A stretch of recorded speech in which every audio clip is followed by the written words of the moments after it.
All right, Bob Brunson and Tom Harmer here, continuing with our project. So, Bob, the last time we spoke, we did this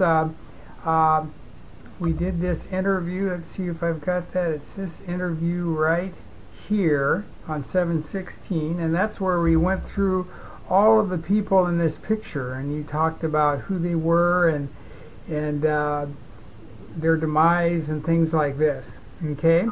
So now, today we want to start going through the journal, and so I'm going to minimize this a little bit here. Okay, so that's made it smaller, and I have the journal over here, and you see I can page through the journal. Okay, so we're coming back here to January 3rd, and I can zoom in, you see, and make that very legible. Isn't that great? Yeah.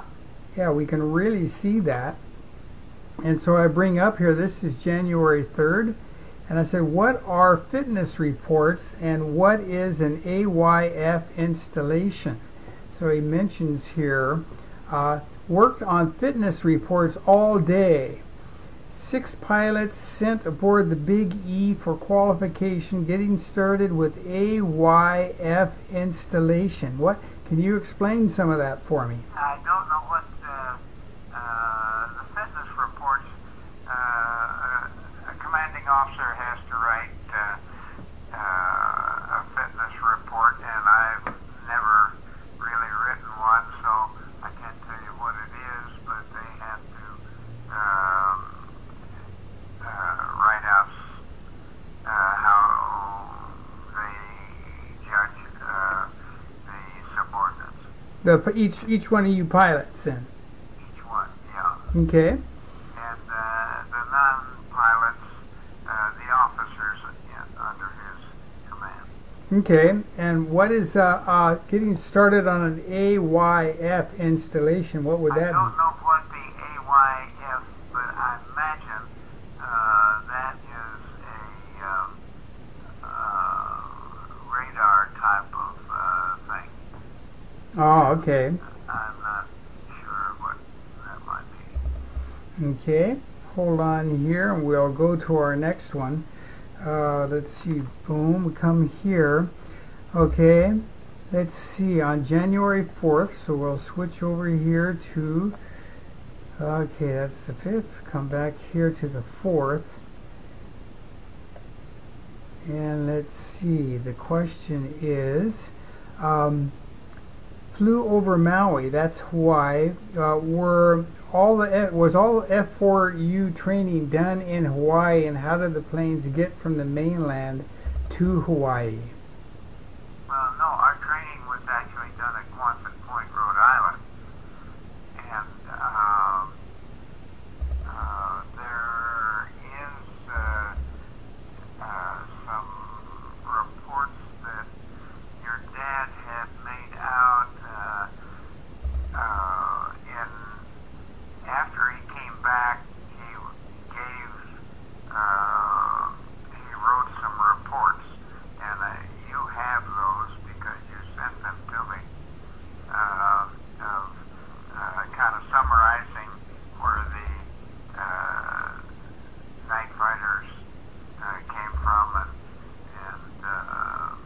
how he inherited it and so forth. Okay. Let's see. It's mentioning here. Let's see.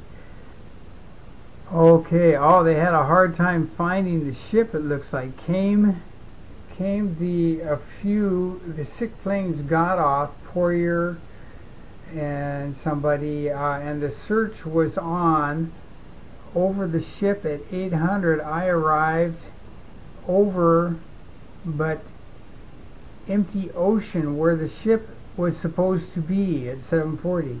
Searched vainly. I don't remember that incident specifically, but to qualify, to satisfy the fleet that we were okay with carrier landings, we had to shoot some aboard the Enterprise. So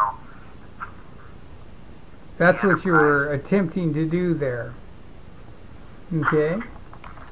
Now on the 5th. And so we didn't find the ship, so went back, got it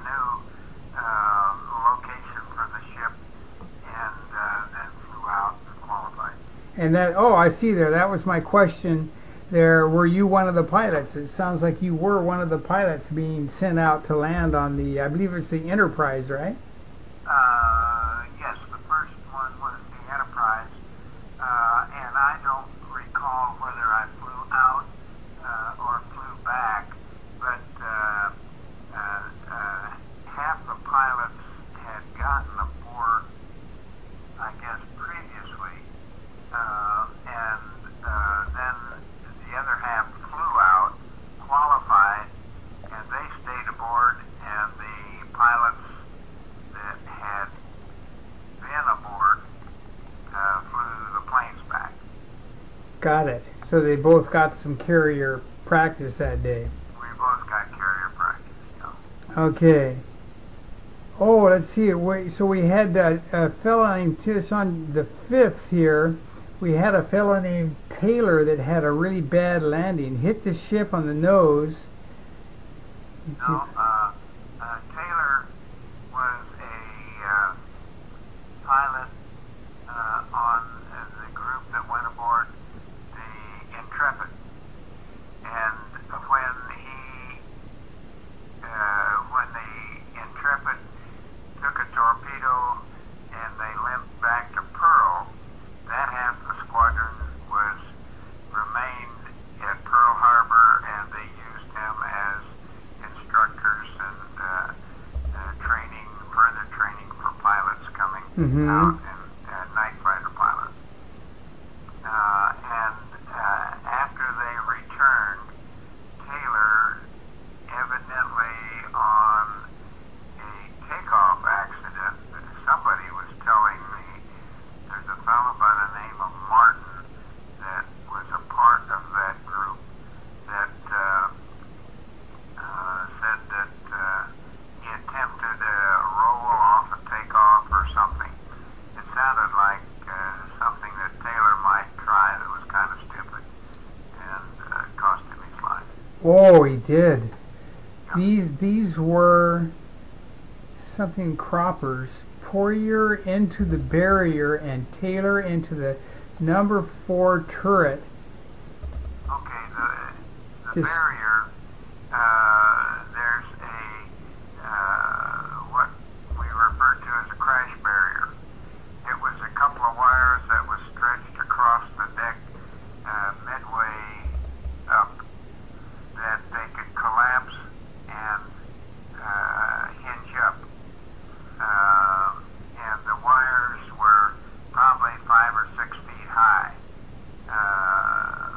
And yet, when a plane was in the landing pattern coming in, they raised that barrier to protect ships, planes that were parked ahead of it on Right. the bow.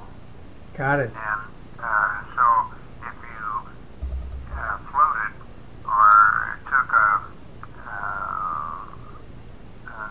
late wire, you could run into that barrier.